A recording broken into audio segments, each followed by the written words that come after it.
Syracuse football is on the rise, not the decline, for the first time in a couple decades since Donovan McNabb, Marvin Harrison Sr.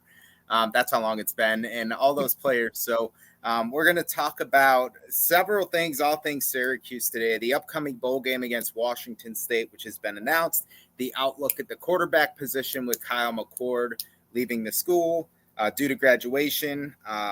Favorite players, some memories, some moments, and then ultimately Fran Brown, who is the reason in many of our eyes that they're on the rise the past couple decades. My name is Peter Bartell Jr. You can find me on X at PigskinPD. Subscribe to the podcast here and comment in the YouTube comments as we're going along. It's going to live there, and then we'll go back to the comments and interact with you all that way as well.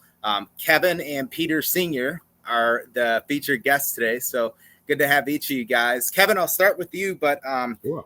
In addition to telling us about yourself, where people can find you, give your favorite moment or memory of Syracuse all time, and then your favorite player. Well, first, it's great to be with Peter Jr. and Sr. Thank you so much for the time today. My favorite Syracuse moment is probably the 1998 team, McNabb, Kevin Johnson, Rob Conrad. The one game I do remember that pops out, and it's kind of like Back to the Future, what happened just a few weeks ago. Miami came to the Dome, the swag of the 90s and all that, and Syracuse blew the bricks off them. I think it was like 66-13, I think it was the score, if I'm correct. Blew the bricks off of McNabb, had a big-time run. I thought at that time was a Heisman run. Like about 70-yard run to seal the game and really propel them to the Orange Bowl. I know they lost that year to Florida. They also beat Michigan that year in the Big House, which again, 98 to me was, when you talk about just orange and projection to the NFL, those guys there, that was probably the last super moment, maybe up until this past season, beating Miami again. But that 98 team was special. At that time, I was a big fan of the Cuse, and had some friends that were going in, was coaching some youth football, and some kids that were making that trek, and they were looking at schools. And even the article I wrote a few weeks ago about the reintroduction of Syracuse football, it really is from that point where I think that was the zenith. And then obviously, we've had the rough moments, just being happy with 6-6 and 7-5 seasons. But I think that's now a thing of the past. But the kind of tap that 98 season was special, Petey.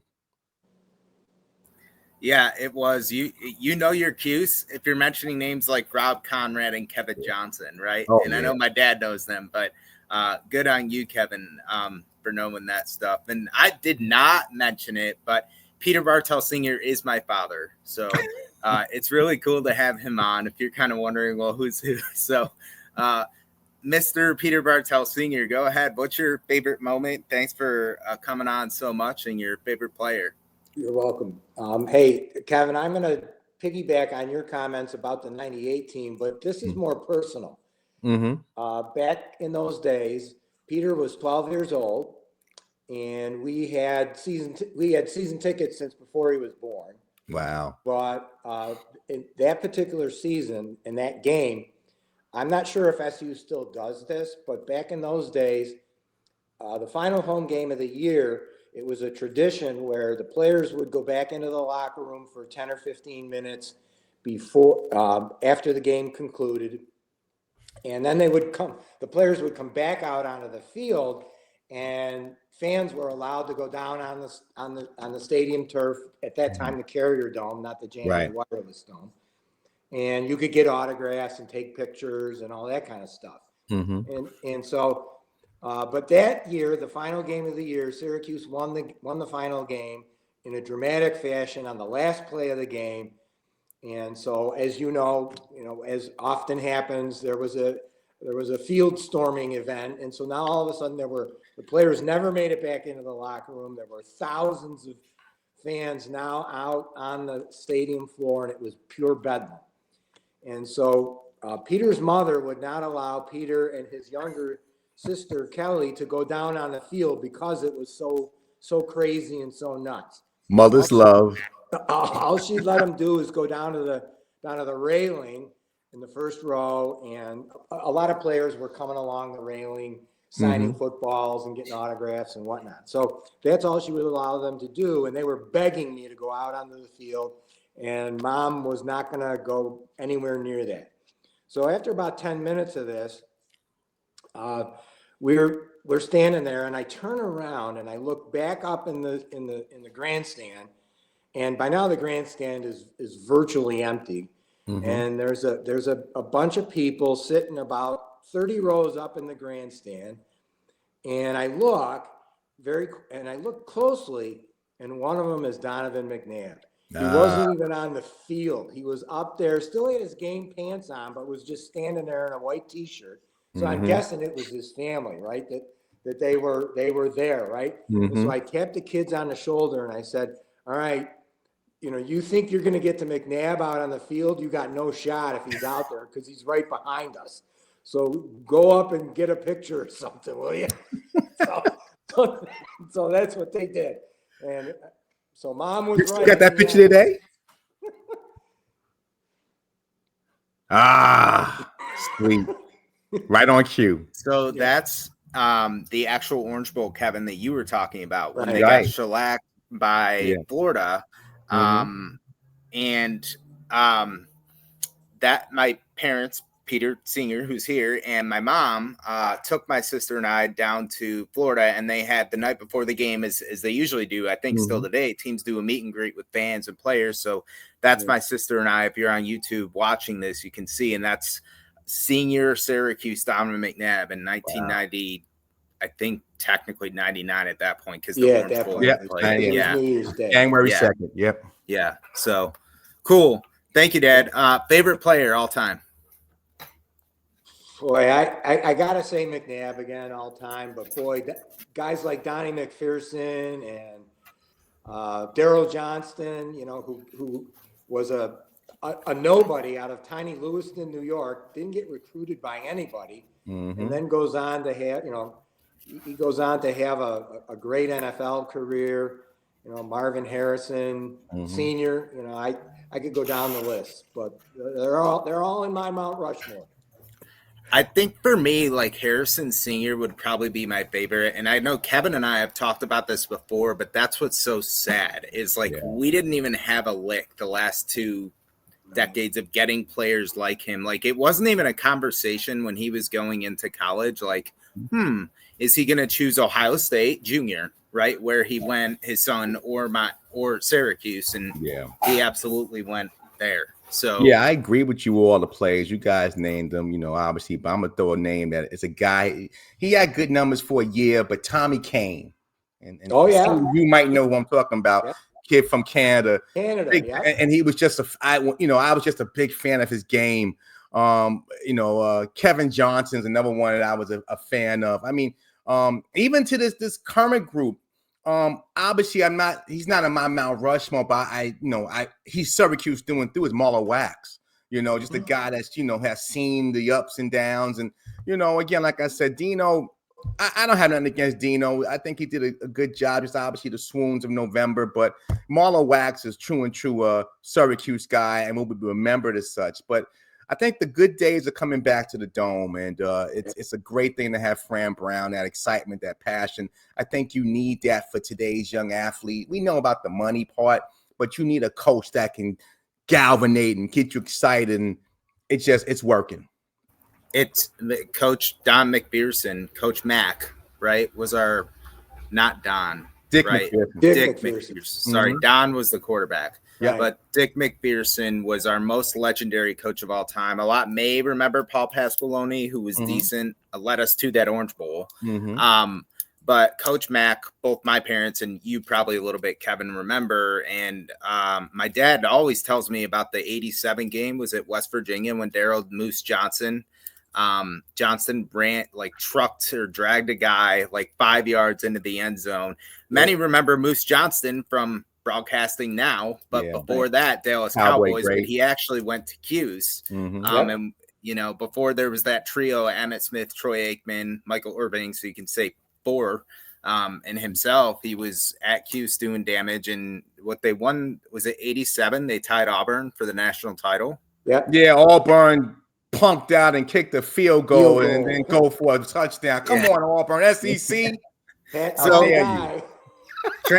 transitioning to bowl game talk now. Kevin, you mentioned 6-6, and I remember watching the ACC road trip or ACC network preseason this year or last year, beginning of 2023. Babers was still in seed, and he mentioned in an interview that, the previous year he called it a success. And mind you, I get it. Like, these coaches are trying to like pitch and give an advantage and a perk and be positive. And he said 6-6 was a successful year because we made a bowl game.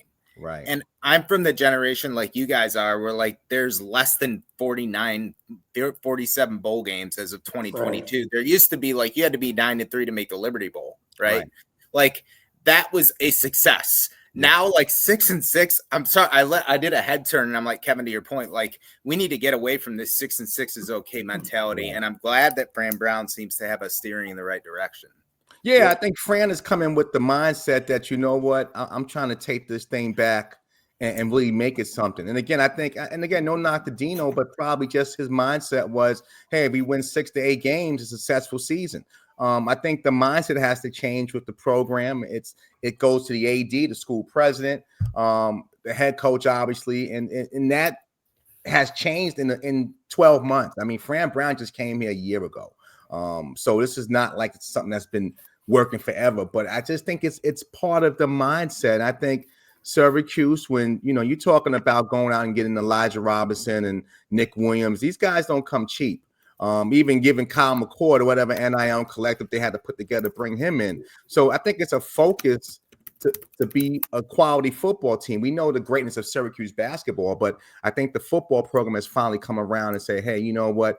If we surround the Northeast and we just, we're not going to get all those 5 stars, but we get a bunch of 3s and maybe a sprinkle of 4 once in a while and develop these guys, we're going to be fine. Yeah, what Coach Mack used to always say was, his perspective was, we got to keep the best New York State players here and then cherry pick down south. Yeah. We can sell the fact that we've got the dome, so they're going to play in great weather when we're home. And that was his recipe for success. And I was heartened to see that I saw it somewhere in the paper that I guess of the top 10 New York State recruits, 6 of them have committed to Syracuse. So I saw that in the paper the other day or on the web. So I think that's another good sign. That's a Fran Brown mandate. Again, Northeast kids make it a Northeast thing. Obviously, you got to win your state, sprinkling North Jersey and throughout the state of Jersey. Fran Brown being from Camden himself, sprinkling Pennsylvania and Connecticut. Now you got yourself a fortress of talent to go out and get, and again, keep these kids home. Make it a Northeast thing. I know when I was being recruited many years ago, you go to these camps and stuff. The Southern kids laugh at you like, "Oh, yeah, that's a bad. You play basketball. You're a little short for that." But again, we play football in the Northeast, ladies and gentlemen. And again, like I said, Syracuse has always been the crown jewel of that. So I'm glad it's back. You guys both remember Ray Rice, who went to Rutgers, and that's when you said that.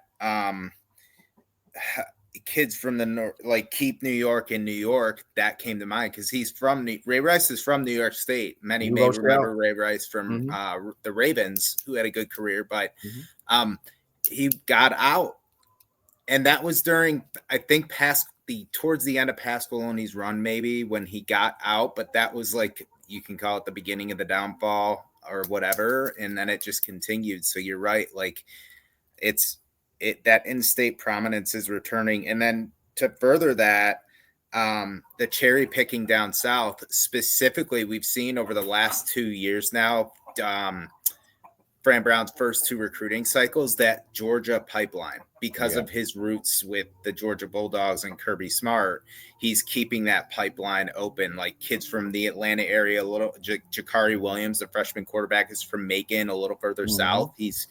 Jamie Tremble, who's the next, hopefully, Arondé Gadsden Jr., is from Georgia. So he's got some guys in there. What do you guys think of this bowl game coming up? It was just announced they're playing Washington State. Any thoughts on that? From my point of view, I just hope McCord plays. Yeah. He's I still think up in the air, right? Yeah. Last I saw, he was still up in the air, at least publicly. So I think it's great that they're in San Diego and it'll be nice weather. So hopefully Kyle will decide to play one last time to be with the guys. And, I think they got a good shot. They beat Miami. Yeah. Why not? I agree with you, Senior. Obviously, I know some of the fan base was kind of disappointed with the Holiday Bowl because Washington State, I guess with the demise of the Pac-12, it's kind of everybody's out of everybody's mental mindset. People were kind of rooting for maybe Colorado would get the pick, but the Alamo Bowl was not going to let them slide out that first selection for the Pac-12. So I think it's a great fit. I think you look for a couple of things in bowl games. Number one, you look for a nationally televised game. We know all the games come on ESPN, but some of these bowl games come on like 11 o'clock on a Tuesday. So you get just a nationally televised game. I believe it's a Friday night. So it's prime time. It's San Diego, beautiful facility, great place if people want to take that trip. The fan base wants to take a nice little getaway to start the new year off right. And I think, again, it's, while it's not necessarily in Syracuse's recruiting footprint, California, it's a national televised event. And I think that in today's world of recruiting, it's not like, we talking about yesterday at Syracuse. You could put on a performance, and with social media and all these things, you could say, hey, why don't you come play with us? Dome is always 72 and sunny, great university, get a good education, come here, play for a coaching staff that's young and enthusiastic. I think it could be a great presentation. And hopefully McCoy does go. I heard he's still going to travel with the team. But if not, you use this opportunity to kind of prep for 2025. Yep. I like the pick on Marlo Wax too, Kevin. I'm a huge fan, so I'm hoping he plays too. Yeah. I was just on the depth chart, and I thought that Jakari Williams was second. He's not. No. According to the depth chart, Michael Johnson Jr., who's a redshirt senior transfer, is number 2. And then Carlos Del Rio, who saw some spot action last year when Schrader got hurt, Garrett Schrader. Right. I almost called him Ken Schrader, the NASCAR driver. So, but he got hurt but he threw 6 picks. He's supposedly third. I just want to see Jakari Williams because he's our biggest recruit since McNabb at the QB position. I think there's a chance, again, bowl games, throw out the depth charts for 2024. I guess you're in the playoffs. Most of these guys, these teams are prepping for 2025. You want to give your seniors a send-off. But again, in this situation, if, McCoy, and again, I can't, I used to have a problem with it, but I'm like, what? I can't knock these guys looking at generational wealth. Listen, you've done your job. It's not the playoffs. I can respect it. But again, this be a great opportunity to play Williams now to see what he has. Again, he's more of a scatter guy. He likes to move around, big kid, but he can move. Unlike McCord, who's kind of more your traditional pro-style quarterback, I think it could be a good fit, So we'll see how it plays out. But I think Wax is going to play, and I think Gaskin's going to play as well. So hopefully McCord does play. I think, again, people were saying the opponent would dictate if he played the game. I know it's not a great thing to get excited for Washington State, but nevertheless, it's a good location, and it is a primetime game. So maybe that might be some of the things that keeps him, in the game. Yep. And the Holiday Bowl has a reputation as being a high-scoring, very entertaining game. So yeah. So they won the great bowl games. I mean, I can go back, and I'm showing my age here when BYU used to, because there has to be a WAC associated bowl game every year. BYU was just dominating the WAC, and they played Michigan. That's the year they won the national championship, '84, when they beat a 6-5 Michigan team. So it has some history. Again, they finally got rid of Jack Murphy. That stadium I had been there once in my life. And they rebuilt now. San Diego State rebuilt their own stadium, Snapdragon, in the same spot. So again, it should be a good situation. Hopefully he plays. He's out on top. So the bowl game for me, I think Cuse is they're favored right now, but Jake Dicker is Washington State's head coach. They've improved every year the last 4 years since he's been there. And but I still, because they lost their offensive coordinator recently.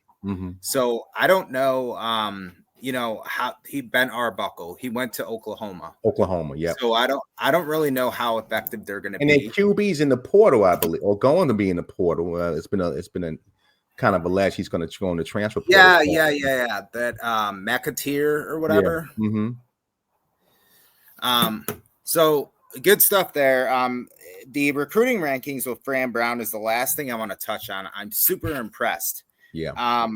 2020. Well, I'm just going with the last couple of years. I'm going to mention Fran Brown, Dino Babers' recruiting classes before Fran Brown got there. And yeah, Kevin, your face says it. It regressed.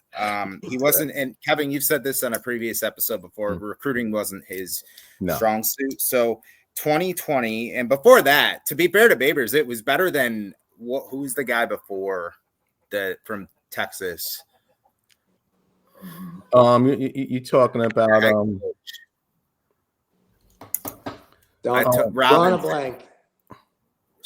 Robinson, the head coach. That coach with the Broncos as well. So he was worse. He had a cup of coffee. We try to forget those years. Yeah, to Babers' credit, but 2020 they were 58. 2021, this is according to On3 Recruiting Service.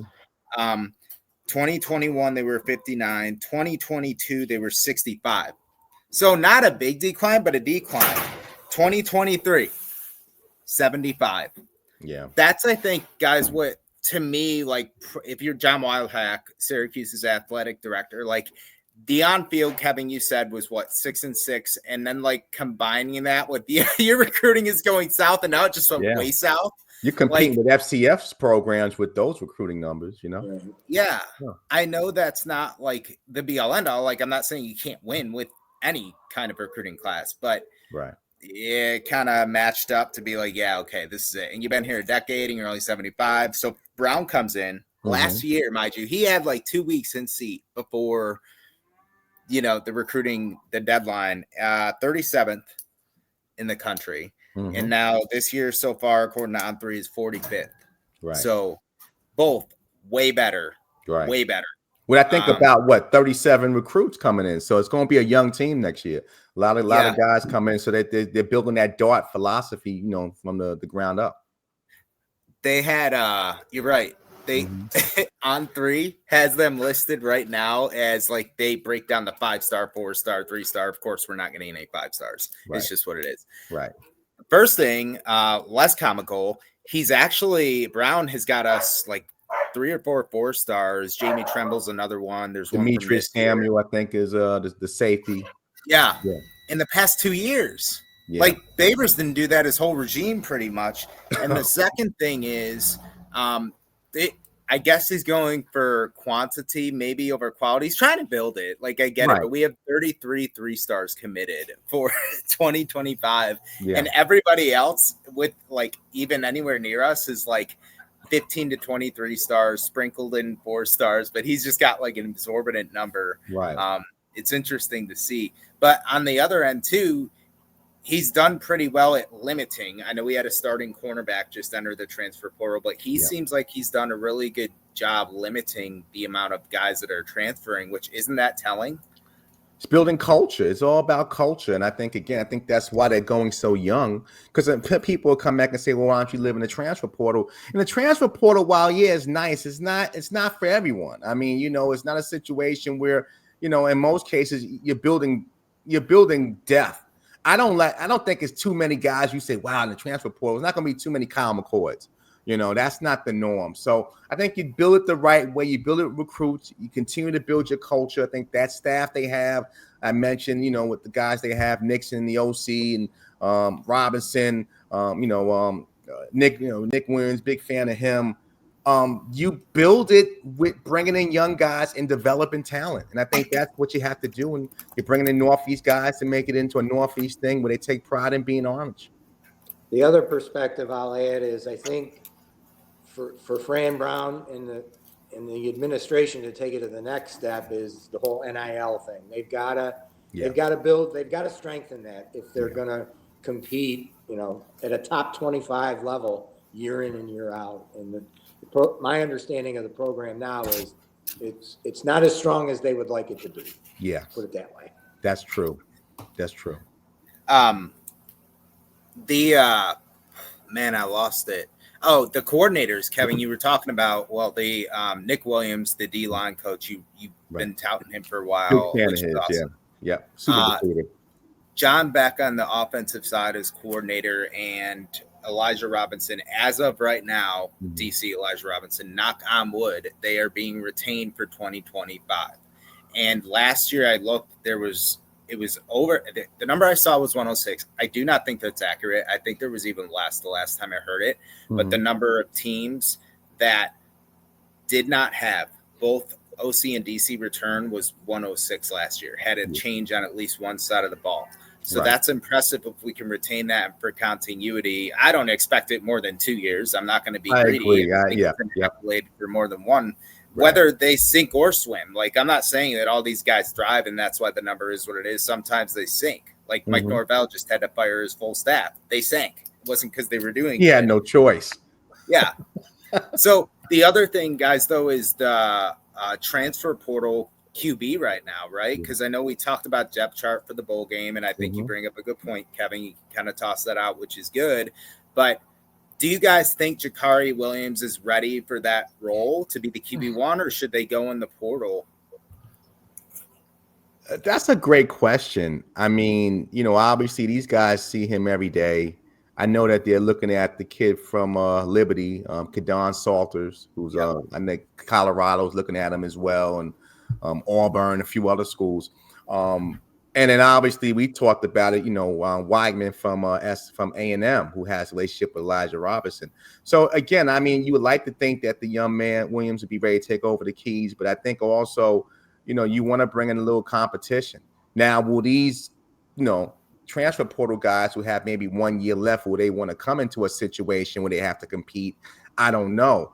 But if they're looking, it's for a reason. So again, you got to trust what the coaches see every day in their thought process on Williams.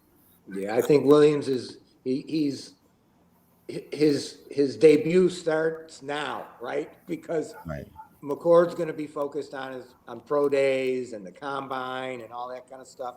So these upcoming practices between now and the bowl game I think that's going to inform the coaches a lot about where they go with their quarterback decision in the near future. So 2025 starts now.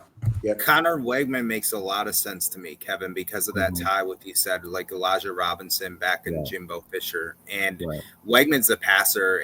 His game is a lot like McCord's, and we saw what the light switch that happened with Fran Brown and McCord from Ohio State to Syracuse. And it still boggles my mind how 11-1 and you're a first-year starting QB and a former 5-star at high school is not good enough for you. Like, I understand he lost to Michigan, but we talked about that on your previous show. Again, delusional fan base. And, I think they would have wished they had him a few weeks ago. And it's really flipping from Ohio State really quick. We'll see how it plays out. I mean, they got the Vols coming in, and that will not be an easy game. Yeah. For those that aren't familiar with, I guess we'll kind of correlate it because Kevin made me aware of this. Joe Burrow, although he was recruited by Urban Meyer and started under him, he opted to, after Ryan Day took seat in Ohio State, that's when he opted to go to LSU. And then we saw the historical season / national championship that he had. So yes, like as Q's fans, we highlight, and rightfully so, Kyle McCord, but also be mindful of like Ryan Day let 2 go. This isn't his first, I'll call it failure, as far as identifying the right quarterback. So that's interesting. But I appreciate you guys each hopping on. Awesome. Thanks so much, Kevin. Where can people find you?